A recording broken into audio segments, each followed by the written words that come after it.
مسجد کے اندر آپ نے آ کر قیام فرمایا اور ابھی نوعمر جوان تھے، مگر اللہ کی یاد اور اللہ کے ذکر کا شوق ایسا آپ کے دل میں بس گیا تھا کہ آپ نے تنہائی میں رہنا پسند کیا کہ کوئی میرے قریب نہ آئے، بس میں اپنے مولا کو ہی یاد کرتا ہوں۔ زیادہ سے زیادہ یہ کیا کہ فقہ کی تعلیم حاصل کرنے کے لیے آپ نے ایک عالم کو اپنا استاد بنایا، تھوڑی بہت دیر ان سے فقہ حاصل کرتے، ان کی خدمت کرتے، باقی مسجد میں آ کر دروازے بند کر کے بیٹھ جاتے اور دنوں رات میں 2 قرآن پاک پڑھ کر مکمل کر لیتے۔ اللہ کا کلام پڑھنے میں مزہ آ رہا، اس میں لذت محسوس ہو رہی۔ یہی حال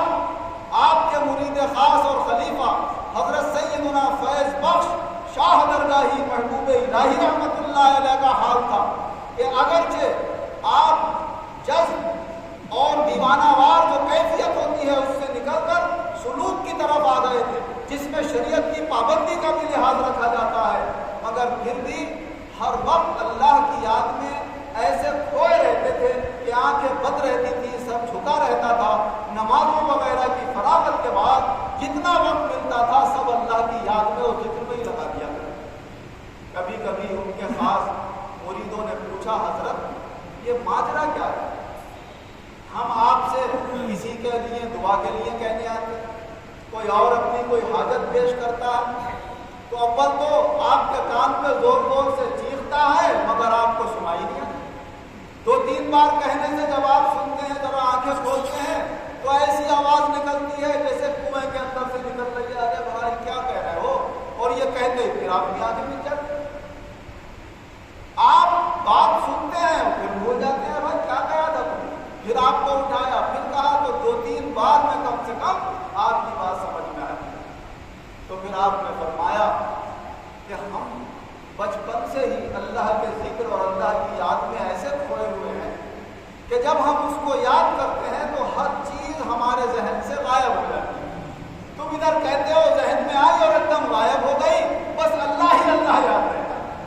تو یہ تو بہت اعلیٰ حال والے ہیں، ہر آدمی کو یہ حال اختیار کر نہیں سکتا، اور نہ اسلام میں اس حال کی دعوت دی گئی ہے۔ تو کم سے کم ہم اتنا تو سوچ سکتے ہیں، اللہ نے ہمیں عقل سلیم کو عطا فرمائی ہے کہ ایک طرف ہمارے سامنے وہ نعمتیں ہیں جو ایک دن فنا ہونے والی اور مٹ جانے والی ہیں، ہم ان کے پیچھے اتنا چلیں جتنی ہمیں ضرورت ہے، بالکل اپنا دن و رات غور و فکر سوچ ان کی گہرائیوں میں ایسے نہ بھول جائیں کہ اللہ کو بھول جائیں، اللہ کے رسول کو بھول جائیں اور اپنی آخرت کو بھول جائیں،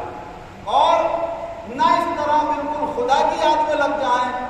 اور بالکل ایسے اپنے اوقات دوسرے اللہ کی عبادت میں اور اللہ کے کاموں میں ایسے لگا دیں کہ کاروبار ہی خراب ہو جائیں، بیوی بچوں کی ذمہ داریاں ہی خراب ہو جائیں، بلکہ دونوں کا صحیح طریقے سے حق ادا کریں اور زیادہ سے زیادہ وقت اپنی دنیا کی ضرورتیں پوری کرنے کے بعد اللہ کی یاد میں لگائیں اور یہ سوچیں کہ اللہ کی یاد ہمیشہ باقی رہنے والی ہے، اس کے فائدے ہمیشہ باقی رہنے والے ہیں۔ حضور نبی اکرم صلی اللہ علیہ وسلم نے ایک طرف شادیاں بھی کی ہیں، بیوی کے حقوق بھی ادا کیے ہیں، ان کے پہننے اوڑھنے رہنے سہنے کا بھی انتظام کیا ہے، لیکن اتنی گہرائی کے اندر نہیں گئے کہ گھر کو خوب سجانے اور بنانے میں اپنی ایک عمر ضائع کر دیں، اپنی دنیاوی وہ اعلیٰ درجے کے فائدے حاصل کرنے میں پوری زندگی اس میں فنا کر دیں۔ بس ضرورت کے لائق چیز مل گئی، سادگی کے ساتھ اسے استعمال کر لیا اور زیادہ سے زیادہ وقت آپ نے اللہ کی یاد اور اللہ کے ذکر کے اندر لگایا، یہاں تک کہ سونے کی حالت بھی آپ کی ایسی ہوتی تھی کہ آپ کی آنکھیں بند ہیں، جسم سوتا ہوا محسوس ہو رہا ہے مگر دل ہے کہ اللہ کی یاد میں جا رہا ہے۔ حضرت عائشہ صدیقہ رضی اللہ عنہا روایت کرتی ہیں کہ حضور صلی اللہ علیہ وسلم نے فجر کی 2 سنت ادا فرمائی اور پھر آپ لیٹ گئے، آنکھوں میں نیند آ گئی، خراٹے کی آواز آنے لگی۔ حضرت بلال رضی اللہ عنہ نے آ کر آواز دی، یا رسول اللہ جماعت تیار ہے۔ آپ نیند سے بیدار ہوئے اور اٹھے اور جا کر ایسی نماز پڑھا۔ جب آپ نماز پڑھا کے تشریف لائے، حضرت عائشہ رضی اللہ عنہ نے عرض کیا، یا رسول اللہ آپ تو سو گئے تھے، خراٹے کی آواز آ رہی تھی اور آپ یہ فرماتے ہیں جو سو جاتا ہے اس کا وضو ٹوٹ جاتا ہے، اور آپ سو گئے پھر بھی آپ نے وضو نہیں کیا، جو پہلا وضو تھا آپ کا آپ نے اسی سے جا کر نماز پڑھا تھی۔ تو حضور صلی صلی اللہ علیہ وسلم نے ارشاد فرمایا، اے عائشہ ہماری آنکھیں سوتی ہیں، ہمارا دل جاگتا رہتا ہے۔ تو وہ دل کیسے جاگ رہا کہ آپ ذکر قلبی بھی کرتے ہیں، دل کی دھڑکن سے بھی اللہ اللہ کر رہے ہیں، اور ذکر لسانی اپنی زبان سے بھی آپ اللہ کو یاد کر رہے ہیں، اور زیادہ سے زیادہ وقت اللہ کی یاد اور اللہ کے ذکر میں لگا رہے ہیں۔ اللہ کے مقرب بندوں کی مبارک زندگیاں تمام مسلمانوں کے لیے، اللہ کے بندے اور بندیوں کے لیے یہ سبق ہے کہ ہم دنیا میں اتنے لگیں جتنی ہمیں اس کی ضرورت ہے، دن و رات اس میں ایسے نہ کھوئے رہیں کہ ہماری آخرت جو ہمیشہ باقی رہنے والی ہے وہ خراب ہو جائے، بلکہ اپنی دنیا کی ضرورتیں پوری کرنے کے بعد زیادہ کوشش ہم اپنی اس زندگی کو کامیاب کرنے کی کریں جو زندگی کبھی فنا ہونے والی نہیں ہے اور ہمیشہ باقی رہنے والی ہے۔ اللہ تبارک و تعالیٰ یہ مجھے بھی توفیق عطا فرمائے، آپ کو بھی توفیق عطا فرمائے، اور دونوں جہان میں اللہ ایمان و عزت کے ساتھ ہم سب مسلمان